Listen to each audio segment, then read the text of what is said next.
Hey guys, welcome back to my new vlog. तो ये है हम लोग का दार्जिलिंग सीरीज़ का day number 4 and episode number 6। आज का प्लान था दार्जिलिंग की कुछ और ख़ास जगहों को एक्सप्लोर करना और सबसे पहला स्टॉप था हम लोग का घूम मिनिस्ट्री।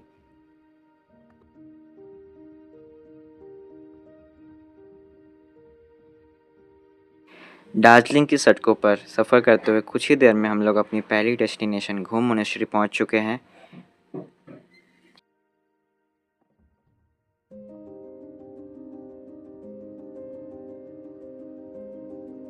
पहाड़ों के बीच बनी हुई ये मोनेस्ट्री दार्जिलिंग की सबसे मशहूर जगहों में से एक है और गेट से अंदर जाते ही हम लोग को यहाँ का माहौल काफ़ी शांत महसूस होता है।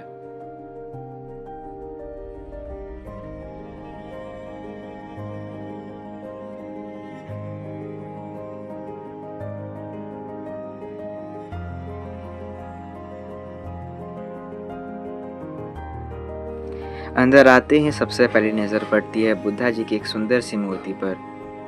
और इस जगह की सबसे ख़ास बात यह है कि यहाँ की सिंप्लिसिटी इसे इतना ख़ास बना देती है।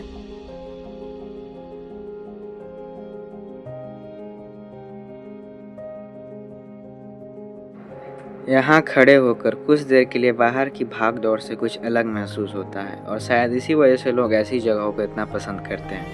मोनेस्ट्री को एक्सप्लोर करते हुए हर कोने में कुछ न कुछ देखने को मिल जाता है, चाहे वो आर्किटेक्चर हो या एनवायरनमेंट या फिर रखी हुई छोटी छोटी चीज़ें। यहाँ रखी हुई मूर्तियाँ और ट्रेडिशनल आइटम्स तिब्बतन कल्चर और बुद्धिस्ट ट्रेडिशन की एक झलक दिखाती है और इन्हें देखकर पता चलता है कि इस जगह का कल्चर इम्पोर्टेंस कितना ज़्यादा है।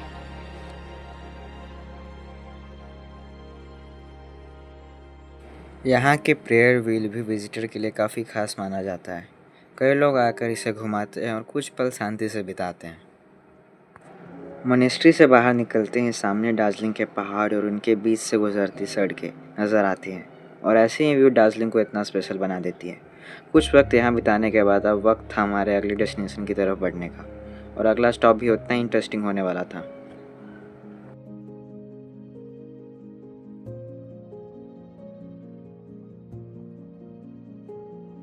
मोनेस्ट्री एक्सप्लोर करने के बाद हम पहुंच गए दार्जिलिंग की एक और फेमस अट्रैक्शन की तरफ और एंट्रेंस से ही यहाँ की वॉल आर्ट काफ़ी इंटरेस्टिंग लग रही थी।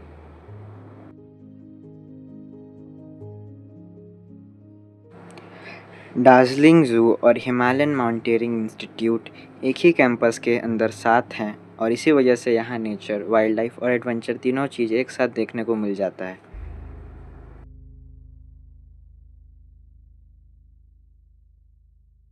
सबसे पहले हमने एंट्री एरिया को एक्सप्लोर किया और फिर अंदर की तरफ बढ़े। कैंपस का एरिया काफ़ी बड़ा है और चलने के दौरान आसपास का व्यू भी काफ़ी अच्छा लगता है।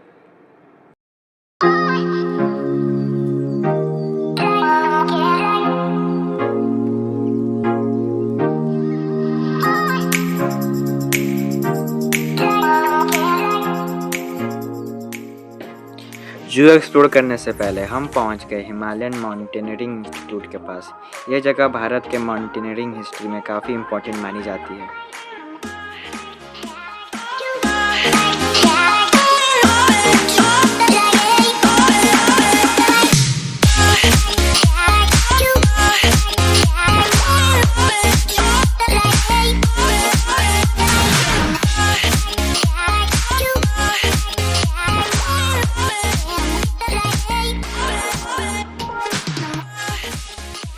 इंस्टीट्यूट के आसपास घूमते हुए काफ़ी इंटरेस्टिंग डिस्प्लेस एंड स्टैचू देखने को मिलते हैं। अगर आपको माउंटेन्स और एडवेंचर पसंद है तो ये जगह आपको ज़रूर पसंद आएगी।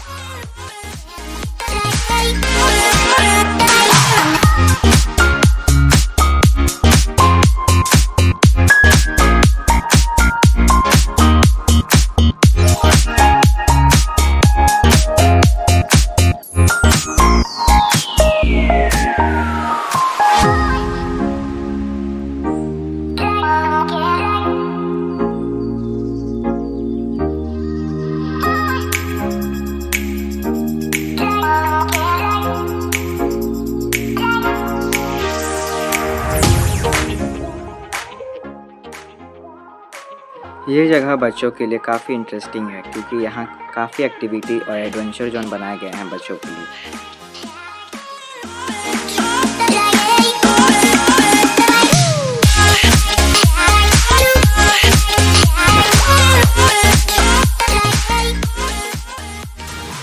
और बीच-बीच में ऐसे भी व्यू मिल जाते हैं जो आपको कुछ देर के लिए रुकने पर मजबूर कर देते हैं।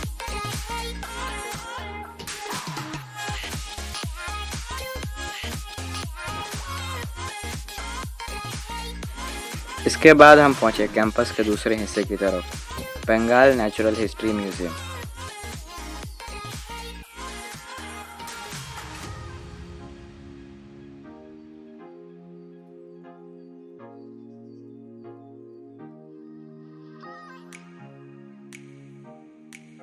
और हम लोग फाइनली देखने को मिला जू का सबसे इंटरेस्टिंग इंसिडेंट। ये बेयर काफ़ी एक्टिव मूड में था और लग रहा था कि जैसे उसे कैमरे की पूरी अवेयरनेस हो। सच कहूँ तो जू के सभी क्लिप्स में से ये क्लिप मुझे सबसे ज़्यादा पसंद आई।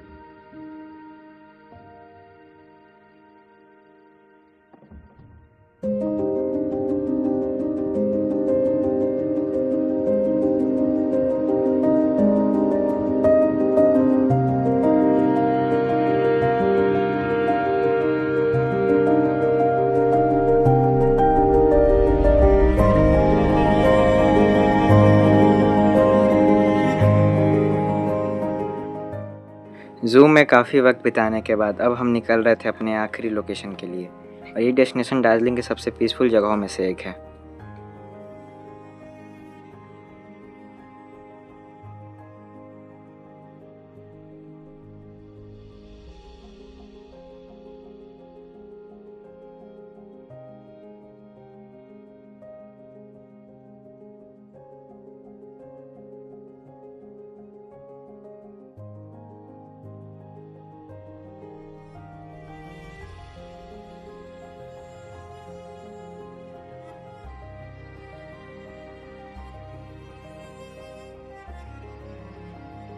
हे गाइस, तो विजुअल एक्सप्लोर करने के बाद हम पहुंच गए पीस पकौड़ा, और सच बताए तो एंट्रेंस से ये जगह काफ़ी अलग फील हो रही थी। शोर शराबे से थोड़ा दूर और काफ़ी शांत।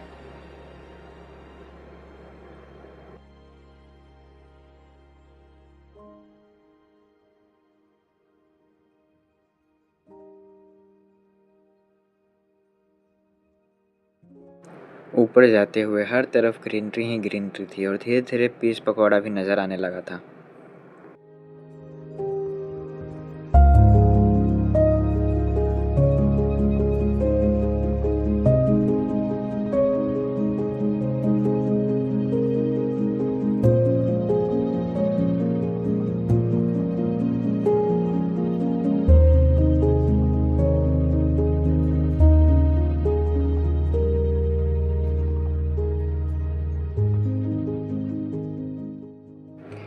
पहली बार देखने पर ही समझ आ गया कि लोग इस जगह को इतना पसंद क्यों करते हैं। स्ट्रक्चर सिंपल है लेकिन सामने खड़े होकर काफ़ी इम्प्रेसिव लगता है, और सबसे अच्छी बात यह है कि यहाँ किसी चीज़ की जल्दी नहीं थी। लोग आराम से घूम रहे थे, फ़ोटो ले रहे थे और बस इस जगह को एंजॉय कर रहे थे।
और फिर जब हमने आसपास देखा तो हमारे सामने ये व्यू था।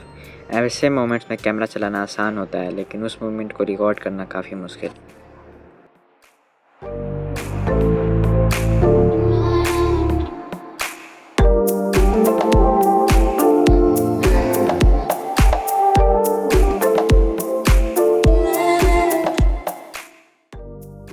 बीच पकौड़ा में कुछ वक्त बिताने के बाद अब वापस लौटने का टाइम हो गया था और इसी के साथ दार्जिलिंग का हमारा एक और दिन ख़त्म होने लगा।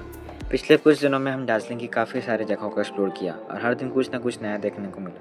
लेकिन अब सफ़र धीरे धीरे अपनी आखिरी पड़ाव की तरफ बढ़ रहा था और फिर हम मिलते हैं आपको नेक्स्ट एपिसोड में। आज के लिए बस इतना ही। आई होप आपको आज का व्लॉग अच्छा लगा होगा। अच्छा लगा हो तो लाइक करें, शेयर करें, सब्सक्राइब करें। Thanks for watching.